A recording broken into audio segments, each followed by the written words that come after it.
Without getting into all of this, because I know we wanted to have the school on and all that, but we got a report of a situation at a high school where at a basketball game, the kid went down, hit his head, and they're saying this is the report, this was the eyewitness report that we received, hit his head pretty hard to the point where you could hear it throughout the gym. That's correct. And then he sat the bench for a few minutes. According to what we were told, he sat the bench for a few minutes. School's saying that he was checked out by an EMT, and then he went back in and played. And the way it was described to us is that as he got up, he seemed like he hit so hard that he was dizzy. Yeah, visibly dazed, confused. And then he fell a second time, by the way, after he had hit been his put head back again? in. Yeah.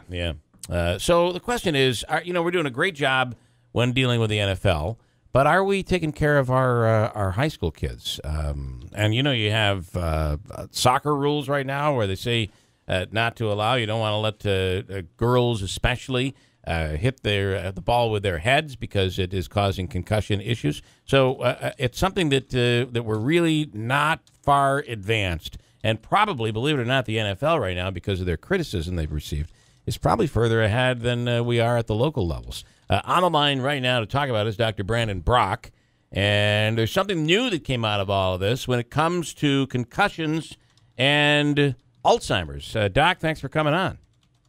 Hey, good morning. So talk first about, if you could, concussions and Alzheimer's and the fact that there might be a relation between the two.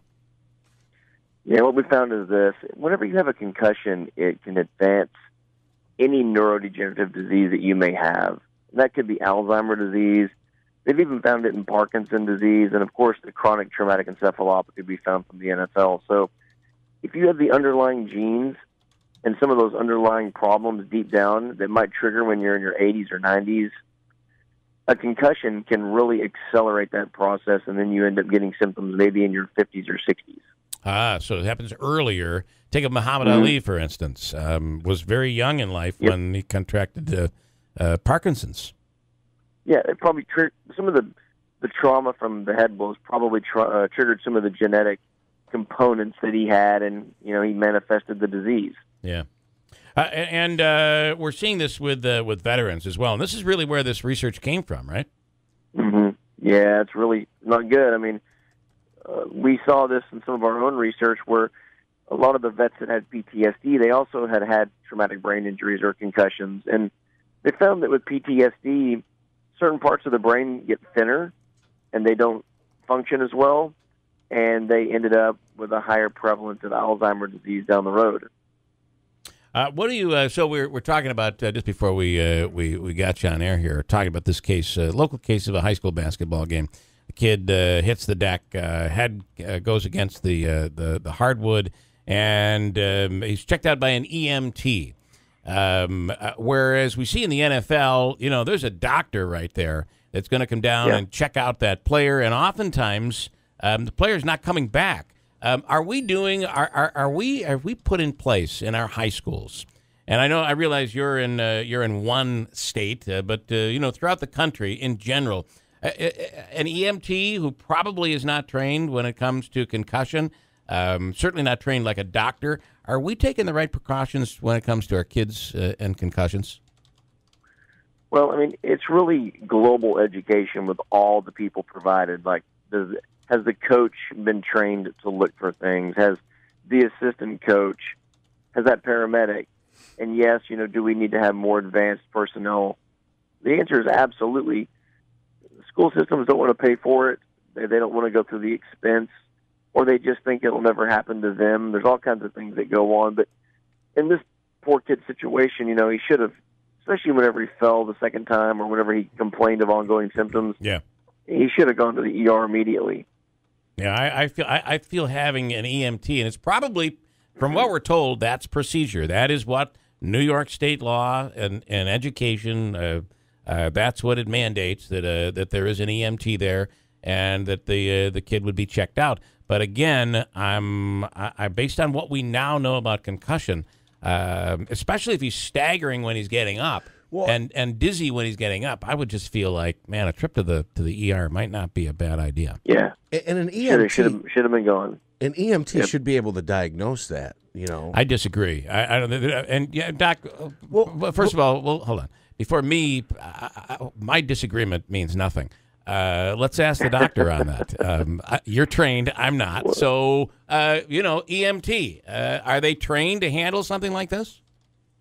Well, I'll tell you one thing. First of all, for the fairness of everybody, it can be a little bit elusive. First of all, the biggest thing is you've got to constantly keep your eyes on that person. And even if at the initial assessment they seem a little dazed, that's understandable. But if that goes on for any given period of time, they really need to go. And so a lot of times what will happen is they'll do a quick check. They seem okay. They'll let them sit down, just get some rest. And then maybe the EMT just either goes out of the building or leaves or is not really paying attention, and the person's going downhill. They may have a bleed. They can have all kinds of things going on in there. Yeah. And if they really need somebody watching them continuously, throughout the rest of the evening.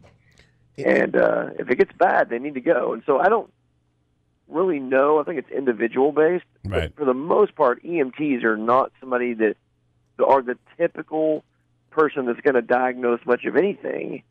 They can follow emergency protocols, but I wouldn't want that in my athletic situation if my child were playing.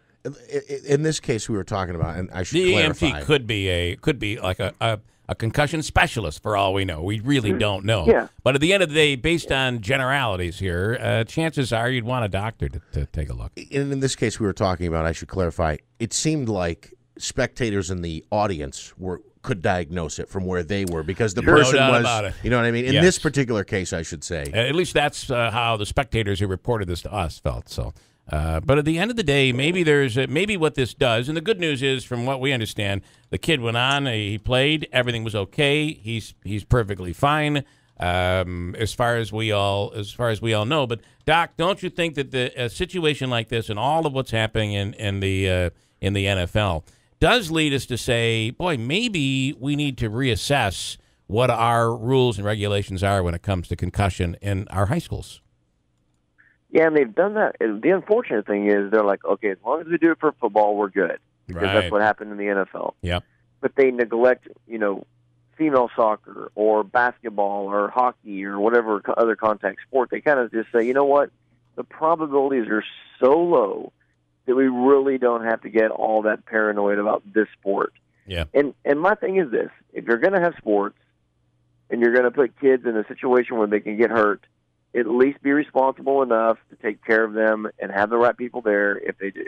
Yeah, interesting. All right, Dr. Brandon Brock, we appreciate your time. Very interesting. Again, the initial story here is that there might be a connection between concussion and early onset Alzheimer's. So, Dr. Brandon Brock, thanks for coming on. We appreciate it.